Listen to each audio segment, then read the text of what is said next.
Yes, greetings, Mr. President. How are you? More life and blessings on you and your family. What's your name? My name is Miguel Williams, but you can call I Stepper. Stepper. Yeah, man. That is quite sufficient. Yeah, man. My question has to do and surrounds U.S. policy as it regards the legalization, the decriminalization of marijuana. How did I anticipate this question? Man. Yeah, man. And it's yeah, man. How did I guess this question? Yes, and Mr. President, it really comes on the foreground of we face economic challenges with the IMF, etc. And we find realistically that the hemp industry, the marijuana industry, provides a highly feasible alternative to rise up out of poverty. So I'm wanting to understand and to understand how US is visioning, how would you see Jamaica pushing forward on a decriminalization, legalization emphasis on the hemp industry? Give thanks.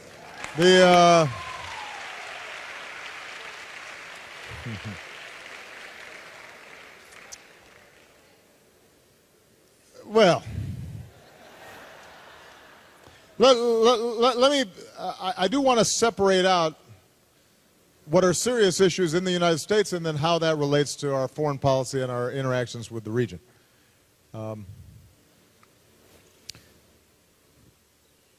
There is the issue of legalization of marijuana, and then there is the issue of decriminalizing or dealing with the incarceration and, in some cases, devastation of communities as a consequence of nonviolent drug offenses.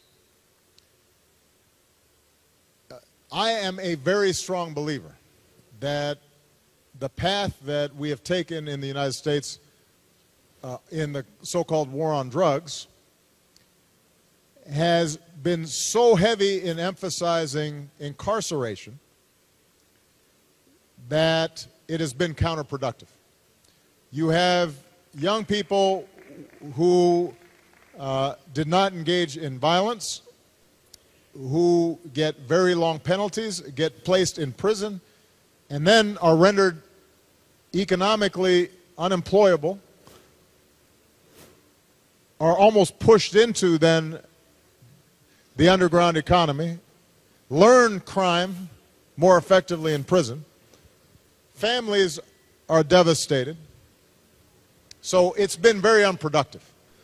And what we're trying to do is to reform our criminal justice system.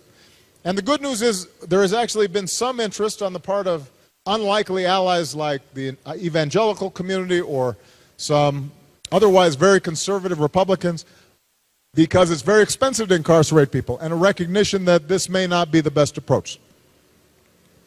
So that's one issue.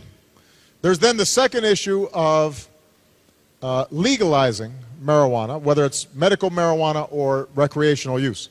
There are 2 states in the United States that have embarked on an experiment to decriminalize or legalize marijuana, Colorado and Washington State. And we will see how that experiment works its way through the process. Right now, that is not federal policy, and I do not foresee anytime soon Congress changing the law at a national basis. But I do think that if there are states that show that they are not suddenly a magnet for additional crime, that they have a strong enough public health infrastructure to push against the potential of increased addiction, then it's conceivable that that will spur on a national debate. But that is going to be some time off. And then the third issue is, what will U.S. international policy be? And we had some discussion with the CARICOM countries about this.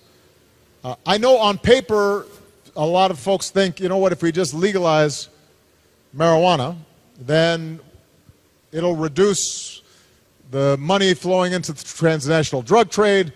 There are more revenues and jobs created.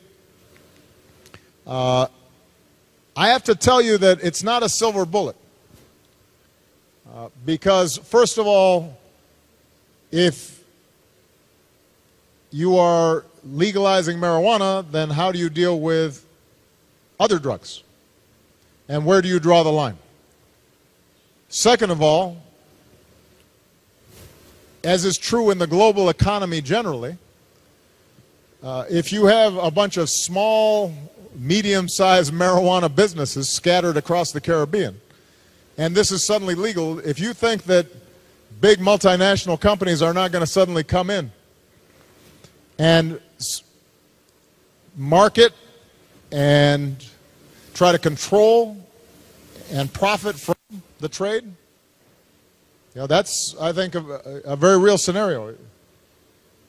And so I think we have to have a conversation about this, but our current policy continues to be that in the United States we need to decrease demand. We need to focus on a public health approach to decreasing demand. We have to stop the flow of guns and cash into the Caribbean and Central America and Latin America. And at the same time, I think the Caribbean, Latin America, Central America have to cooperate with us to try to shrink the power of the transnational drug organizations that are vicious and hugely destructive. And